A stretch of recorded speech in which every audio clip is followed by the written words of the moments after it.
আমার নিঃশ্বাস নিতে কষ্ট হচ্ছে মা, আমার কেমন জানি দম বন্ধ হয়ে আসছে, আমার কেমন জানি নিঃশ্বাস বন্ধ হয়ে আসছে, মা গো আমার কেমন জানি চোখটা বন্ধ বন্ধ হয়ে আসছে, আমার মন বলছে আমি মনে হয় তার বেশিক্ষণ দুনিয়াতে থাকবো না।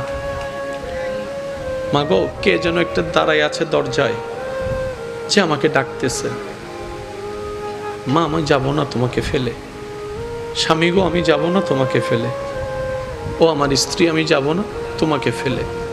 ছোট্ট ছোট্ট বাচ্চাদের দিকে তাকাই, হয়তো মন বলবে বাবারে তোদেরকে ফেলে যাওয়ার ইচ্ছা আমার নাই, হয়তো চিৎকার করে করে তখন বারবার আল্লাহকে আমরা বলবো আল্লাহ একটু বাঁচাই দাও, একটু রহম করো, একটু দয়া করো।